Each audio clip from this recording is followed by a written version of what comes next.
Le marché des crypto-monnaies est en train de se porter très mal. On peut se demander, mais qu'est-ce qui est en train de se passer dans ce marché? Avec toutes les bonnes nouvelles qu'on a eues ces derniers temps, avec toutes les bonnes news qu'il y a, avec les régulations des crypto-monnaies qui se passent du côté du Cuba, du côté de l'Ukraine, du côté du El Salvador, où le Bitcoin est désormais une crypto-monnaie légale. Mais pourquoi ces effets n'ont pas plutôt, ces annonces, ces adoptions n'ont pas plutôt un effet positif sur le marché? Le marché est quand même en train de se porter mal. Quand on voit le prix du Bitcoin est quitté de presque 50 000 $ à 39 000 $ cette nuit. Ça fait une réduction de presque 11 000 $ en l'espace de quelques jours. Mais qu'est-ce qui peut bien se passer? Pourquoi est-ce que le marché ne va pas plutôt dans un bon sens malgré tout ce qu'il y a comme bonne nouvelle?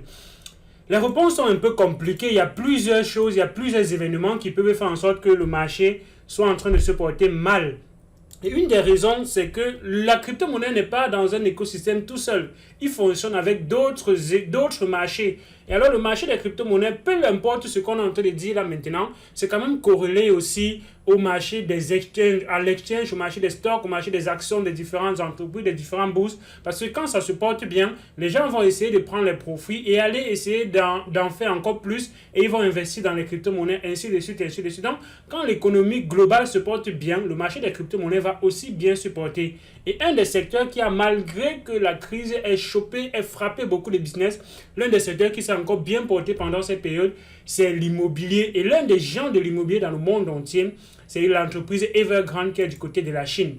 Et quand on essaie un peu d'observer les actions, le prix de l'action de cette entreprise, on voit qu'en une année, le prix de l'action est quitté à presque 12, 14 dollars à quelque chose comme 2 dollars aujourd'hui. Ça veut dire que la valeur de l'action a drastiquement chuté. Mais qu'est-ce qui peut être à l'origine de tout cela? Il y a plusieurs choses. Et quand quelque chose se passe, et quand il y a un secteur qui est largement affecté comme ça va également avoir d'impact sur d'autres secteurs.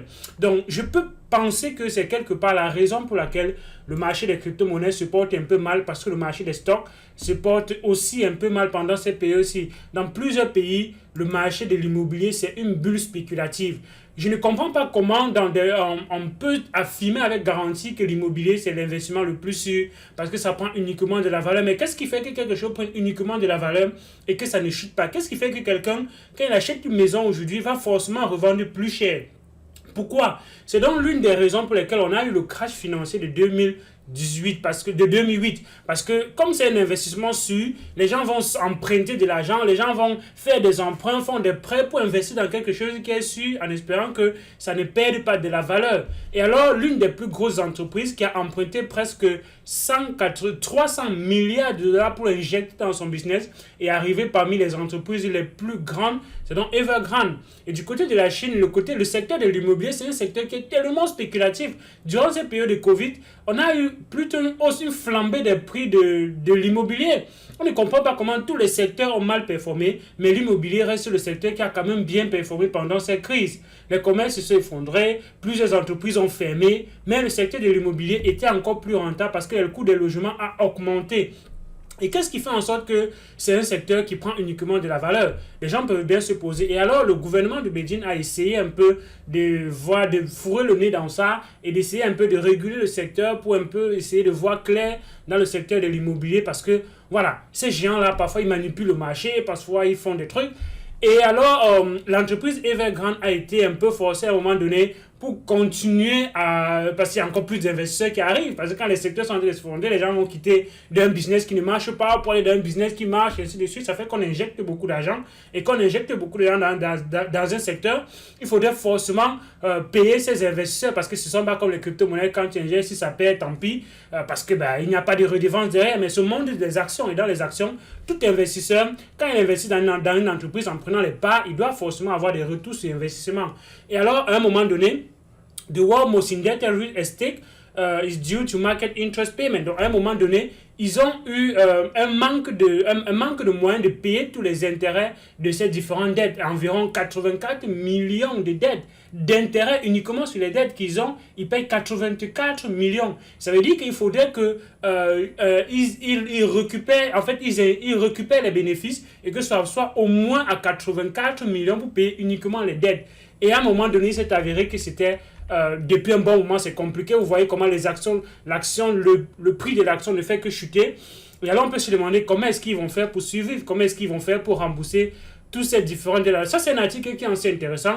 Ça vous montre un peu comment, ce par quoi l'entreprise est en train de passer, comment ils ont fait pour en arriver là, comment est-ce ils comptent se projeter et qu'est-ce qui peut un peu expliquer les origines de cette perte du marché là. Déjà que plein d'entreprises du côté du monde entier n'ont pas le droit d'être actionnaires légalement du côté de la Chine. Ils vont passer par certains moyens, certaines entreprises écrans pour pouvoir investir du côté de la Chine et tout. Donc c'est tellement compliqué, c'est tellement complexe, mais on va rester là uniquement dans cette partie émergée de l'iceberg qu'on peut voir qui est visiblement que l'entreprise Evergrande, qui est parmi les top 500 entreprises du monde entier, se porte mal et ça peut faire comme ça un gros impact sur le secteur immobilier en général. Parce que le secteur immobilier, il communique de par le monde entier. C'est pas comme si le secteur de l'immobilier du côté de la Chine ne communique pas du côté des États-Unis, ainsi de suite. Parce que ces investisseurs sont les investisseurs. Ils vont essayer d'entrer dans différents secteurs. Quand quelqu'un est dans l'immobilier, il n'est pas dans l'immobilier dans un seul pays. Ces grands investisseurs, ils sont dans l'immobilier dans plusieurs pays.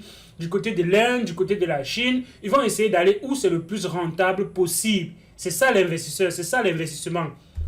Et quand ça se porte mal comme ceci, ça a un effet sur d'autres secteurs, sur d'autres activités. Et c'est peut-être la raison pour laquelle ça se répercute aussi dans les crypto-monnaies malgré les bonnes news qu'il y a. Mais les bonnes news qu'il y a dans le monde des crypto-monnaies peuvent juste nous comprendre que malgré ces zones de turbulence par lesquelles on est en train de passer, la crypto-monnaie a un grand avenir, ça a un futur qui est tellement brillant, qui est tellement clair avec cette adoption qui est en train de se passer avec du côté des États-Unis, une entreprise comme Coinbase qui veut déjà donner les intérêts d'environ $4 à ceux qui investissent dans les crypto-monnaies. Donc, ça fait que les gens qui déposent d'ailleurs en banque et qui ont 0,5% d'intérêt annuel, quand ils vont voir 4%, mais comment est-ce qu'ils vont laisser 4% pour aller dans 0,5%? C'est 8 fois plus. Et alors, la SEC est en train de s'opposer à cela parce que ça va complètement plomber le marché des banques, le business des banques. Les gens vont retirer l'argent des banques pour aller remettre dans ces entreprises comme Coinbase, là, dans les fonds d'investissement autres, parce qu'ils veulent 4%, 5%, qu'on sait que nous, dans le secteur des crypto-monnaies, c'est négligeable, c'est 3 fois rien. Et alors, ce sont des choses qui sont carrément possibles. Mais dans le secteur de la banque, c'est tellement incompréhensible, c'est tellement beaucoup, parce que dans certaines banques dans le monde entier, on est dans les intérêts négatifs. Donc, vous devez plutôt, pendant cette période-ci, essayer de prendre certaines crypto-monnaies qui sont en discount, qui ont des réductions. S'il y a votre crypto-monnaie favori et que vous pensez que ça a perdu drastiquement de valeur, alors c'est un bon moment donné de rajouter encore certaines crypto-monnaies dans votre portefeuille. Et c'est ce que moi j'ai fait. Pendant cette période-ci, il y a certaines crypto-monnaies qui ont perdu drastiquement de la valeur et il y a certaines crypto-monnaies qui ont pris beaucoup de valeur. Je parle par exemple du Troy qui a fait presque x3 en l'espace de quelques jours. J'ai revendu certains Troy pour maintenant acheter d'autres crypto-monnaies qui ont perdu drastiquement de la valeur. Donc, il faut également saisir ce genre d'opportunité. Il faut pas simplement être là à dire qu'on est sur le long terme, On a déjà expliqué que vous devez avoir des stratégies de sortie, des stratégies d'entrée. Quand une crypto-monnaie prend une certaine quantité de valeur, c'est le moment donné, c'est peut-être le meilleur moment de ressortir quelques bénéfices et de stabiliser cela pour attendre des opportunités comme celles qui sont en train de s'offrir à nous là présentement. Et parfois, il faut avoir des ordres à des prix très très bas dans le marché parce qu'on ne sait pas ce qui peut se passer. Si quelqu'un avait mis un ordre d'achat du Bitcoin à $39,000 par exemple, la personne aurait accompli son ordre d'achat. Donc si quelqu'un il veut acheter le Bitcoin, il voit que c'est trop cher, il n'est pas obligé d'acheter au prix instantané du marché. Il peut placer un ordre un peu plus bas et quand des situations comme ça vont arriver, ça va satisfaire son ordre. Et c'est ce que plusieurs personnes font et c'est ce que parfois aussi moi je fais. J'ai d'autres ordres d'achat des crypto-monnaies que je veux avoir et que je pense que c'est peut-être trop évalué. Et alors ça va peut-être se corriger et quand ça va se corriger, ça va arriver au prix que je souhaite. Donc voilà un peu la stratégie que je voulais partager avec vous. Et bien évidemment, il y a encore la finance décentralisée qui peut aussi être utile quand on voit des plateformes comme Volt Finance qui ont des taux d'intérêt assez fous, même sur les stablecoins. On peut se demander, mais est-ce qu'on doit forcément garder la crypto-monnaie dans notre portefeuille ou bien on peut aussi aller sur certaines de ces plateformes-là pour générer des revenus passifs dont on parle souvent sur la chaîne. D'ici à là, donc, porte-toi bien, tu me dis ce que tu penses de cette news. Est-ce que cette news, c'est quelque chose qui est forcément impactant? Est-ce que c'est forcément ça la raison pour laquelle le Bitcoin est en train de mal performer? Est-ce qu'on doit forcément devoir cette mal performance à cette news uniquement? Il y a bien d'autres choses, il y a bien d'autres facteurs, mais parfois on est dans les effets dominos. Quand une chose se passe, ça a un effet de cascade, ça va forcément avoir des répercussions dans d'autres aspects, dans d'autres écosystèmes, dans d'autres marchés. Parce que quel que soit ce qu'on dise, l'investissement fonctionne encore comme un tout. C'est un global, c'est un globe, ça fonctionne un peu tout. Donc l'impact sur un peut avoir la répercussion forcément sur l'autre. Tu me dis ce que tu penses dans cette vidéo. Je voulais partager ça flash avec toi pour que tu ne sois pas totalement aveugle par rapport à ce qui est en train de se passer dans le marché et que tu vois aussi qu'il y a des opportunités pendant ces moments donnés-ci. D'ici à là donc, porte-toi bien. J'espère que tu es déjà abonné à la chaîne, que tu as liké la vidéo et que tu es déjà dans notre groupe Telegram. Si tu veux que je te forme par rapport aux crypto-monnaies, j'organise une formation en début du mois d'octobre. Si tu n'es pas encore sur Telegram, tu nous rejoins. Et on va comme ça parcourir cette aventure avec 10 personnes encore que je suis et que je coach chaque mois. D'ici à là, donc, porte-toi bien. Il y a d'autres vidéos sur la chaîne.